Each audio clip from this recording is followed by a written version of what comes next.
Welcome to the Wicked Gamer and Collector. I'm thinking, is this guy mad? Why is he throwing with the box? Because it's empty. And there's nothing inside. So, alright, so welcome back to the channel. So this video we are going to talk about the 1UP Game Boy Mini. Yes people, it's time for a new portable system from our friends from China. But this is not our typical, let's say, cheap device. No, these are pretty expensive from the brand 1UP.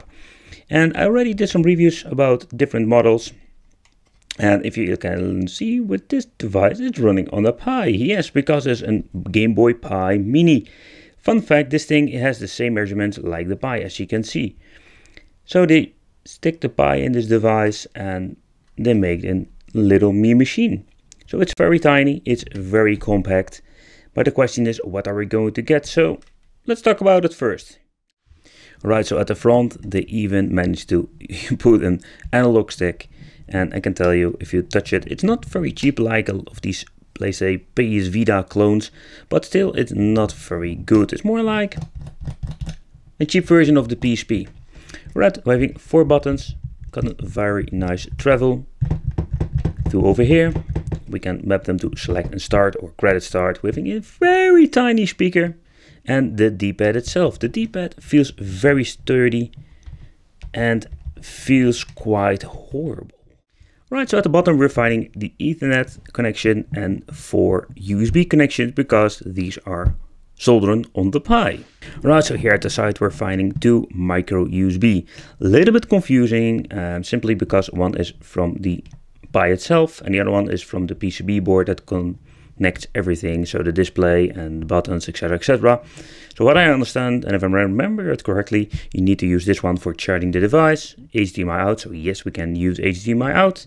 And we're having audio jack out.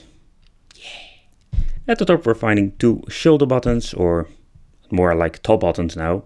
And we're having the on and off switch and a little space for swapping the CF card or SD card.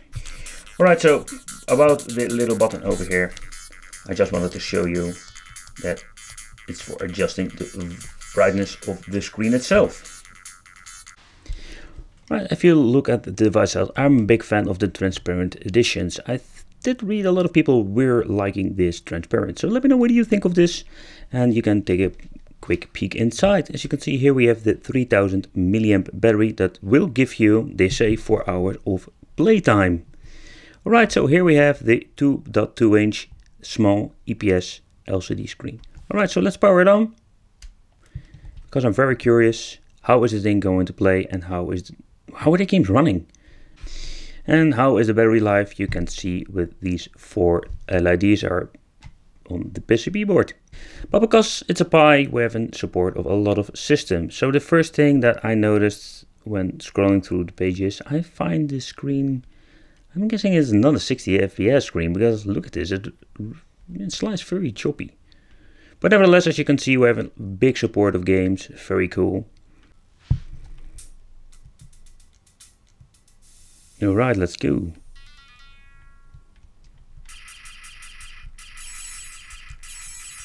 Alright, let's see how the analog stick plays. I must say the analog stick plays pretty good.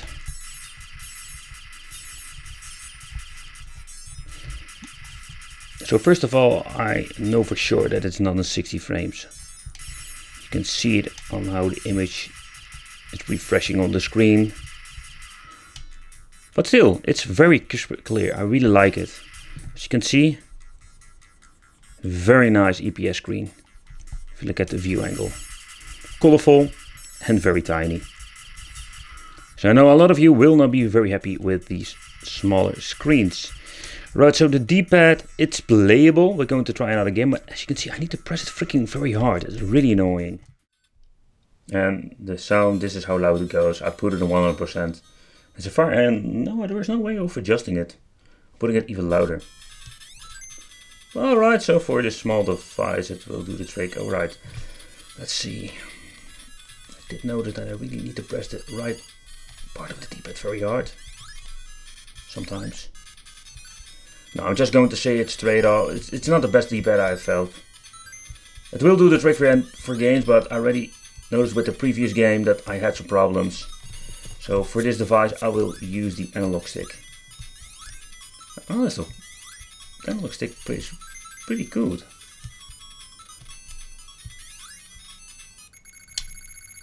Alright, nice.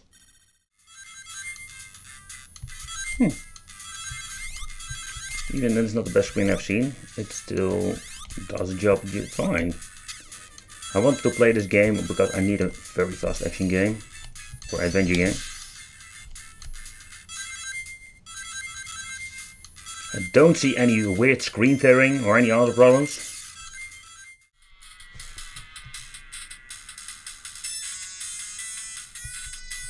Mega Drive time, people.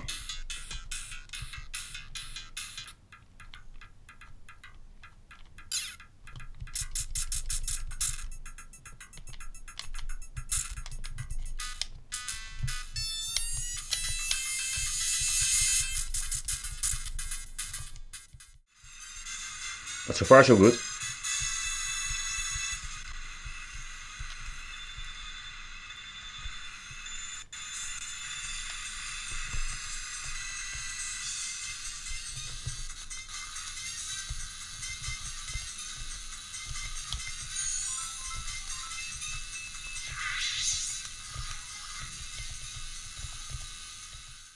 Alright, so let's test the D-pad.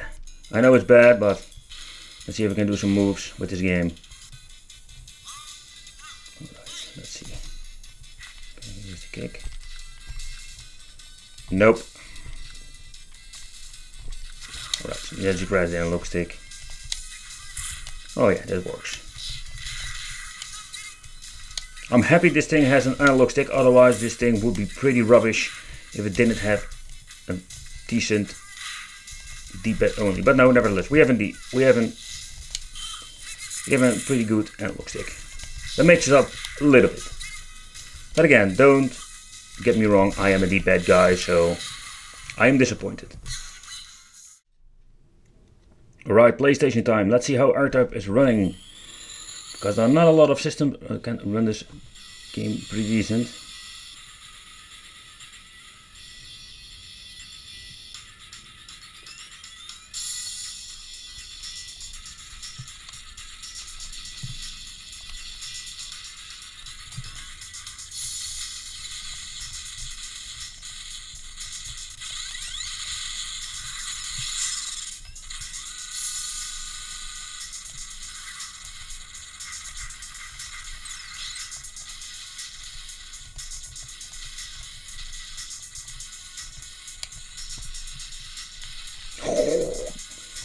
If you want to get a kill in this game, just use the D-pad. Yeah, sorry guys, I'm still bitching about the D-pad because I'm really disappointed. Look at this. Man.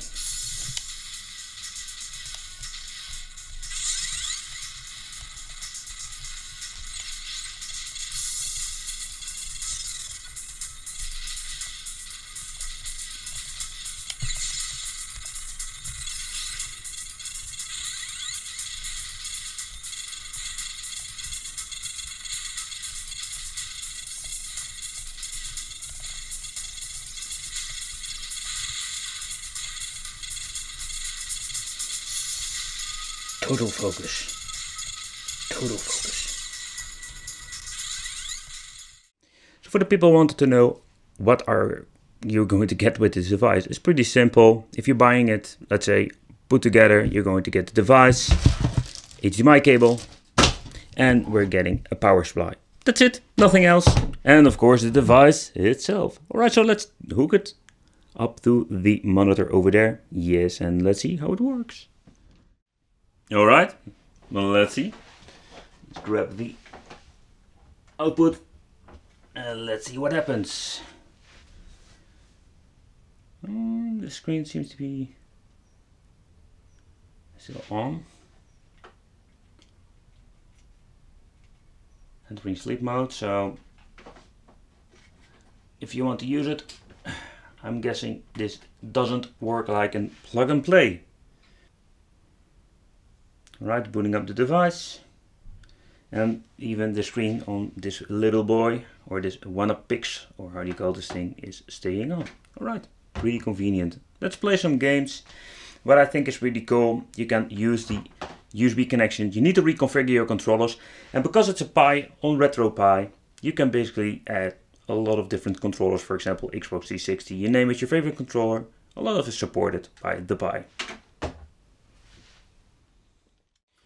It still uses the sound of the Pi, so I'm guessing you need to redirect. So if you want to have the sound on the television, you need to say to the device in the software that you need to send it through another method.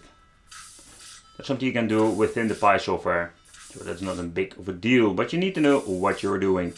As you can do, you can play your games on your television. I think it's a really cool feature. Wolfie, give me the power to become a macho man. Alright, so what do you think of this device? Now I played with it, I've shown you different options what you can do with it. I really love it. It's cute, it's very nice, it's good looking, and the features of the device are cool. It's a Pi inside the casing, so the Pi is just great. I love the Pi. The Pi can do a lot of things that other system can't. But I must say the competition is rough if you look at it. But simply, if you're looking at the size and what you're going to get and what the competition has to offer. So for the price range, I think it's not a very good deal. Simply because the D-pad is not working very well. The analog stick is not the best. The speaker, yeah, it's very tiny. It's not very loud. So this is what you're basically going to get. It's getting quite hot, and I noticed they didn't add this little cooling element. Maybe I'm a little bit picky about it. But nevertheless, I'd love to know from you, what do you think of this? And yeah, leave it in the comments. Thanks for watching. Stay strong, stay positive, and stay wicked, my wicked family. And see you in the next video. Woohoo!